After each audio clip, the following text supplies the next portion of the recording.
Пенсионерка Зинаида Васильевна возвращалась в поликлинике, когда ее настигло страшное известие. Соседи по дому сообщили: горит квартира. Вернувшись в родные стены, она обнаружила жуткую, удручающую картину.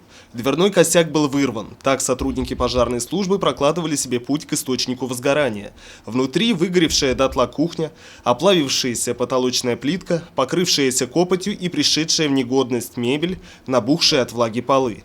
Общий ущерб без заключения экспертных служб пока оценить сложно, отмечает хозяйка квартиры. Зашла в квартиру, окна выбитые, двери выбитые, все черное, все.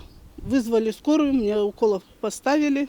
Каждый раз, выходя из дома, Зинаида Васильевна неизменно предпринимала все меры по обеспечиванию пожарной безопасности. В том числе обесточивала электроприборы, исключение составлял лишь холодильник. По трагическому стечению обстоятельств именно этот бытовой прибор послужил причиной возгорания. Благодаря бдительности соседей пожарная бригада прибыла на место происшествия незамедлительно.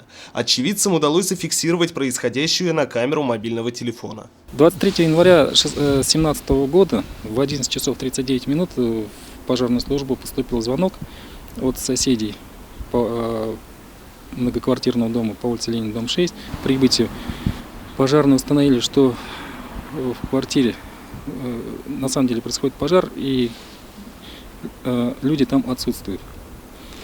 В силу чего было принято решение вскрыть входную дверь. Пожарные попали внутрь и обнаружили возгорание в помещении кухни трехкомнатной квартиры. Горел холодильник и само помещение кухни. Ситуация, обернувшаяся настоящей трагедией для пенсионерки, так или иначе нанесла ущерб почти всем жителям дома. Неожиданный скачок напряжения вывел из строя электроприборы у большинства жильцов. В зал глянул, телевизор погас. Думаю, свет отключили. И случайно задержался. Потом смотрю телевизор, один раз, второй, третий, моргнул, экран. Я побежал и выключил это с розетки. Вот и спасло. Ну а у нас вот телевизор сгорел. Потом зарядник сгорел, он 2000 стоит. В 4-й вот квартире. А в 8-й холодильник сгорел. Телевизор сгорел. Специалисты теперь выясняют, почему произошел скачок напряжения. По одной из версий, на это повлияли неосторожные действия бригады, проводившей обрезку деревьев неподалеку от дома. Согласно правилам содержания зеленых насаждений в населенных пунктах, высота деревьев, располагающихся в непосредственной близости от воздушной линии электропередач, не должна достигать уровня, при котором происходит контакт ветвей с электрическим кабелем.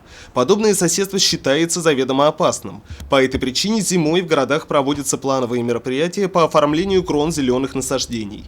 Именно это и происходило в районе перекрестка улиц Ленина и Коммунистической у тротуарной площадки, прилегающей к дому номер 6. По иронии судьбы, работы, которые должны были предотвратить печальные последствия, как раз и спровоцировали ЧП. В результате обрыва нулевого провода на воздушной линии электропередач в квартиры дома было подано напряжение, значительно превышающее нормативы – 380 вольт. Уже получивший огласку в социальных сетях инцидент активно связывают с работой управления жилищно-коммунального хозяйства, по чьему указанию проводилась обрезка деревьев по улице Ленина. Однако, как удалось выяснить, у ЖКХ к этому происшествию не причастна. Нет, там работы мы не проводили, мы проводили работы по улице Ленина, поэтому эти работы отношения к нам не имеют, поскольку по улице Ленина проходят у нас провода только уличного освещения, и они закрытого типа, поэтому то происшествие, которое произошло, оно не может произойти из-за того, что работы велись по улице Ленина. Работы на данном участке велись подрядной организацией «Ремстроймонтаж», договор с которой заключили представители Башкирэнерго. Согласно комментариям, полученным от сотрудников энергетической компании, подрядная организация приступила к обрезке деревьев без оформления соответствующего акта допуска и договора на проведение данных работ, которые предполагают полное обесточивание воздушной линии электропередач. Таким образом, как отметили в Башкирэнерго, вина за случившееся полностью ложится на сотрудников организации «Ремстроймонтаж».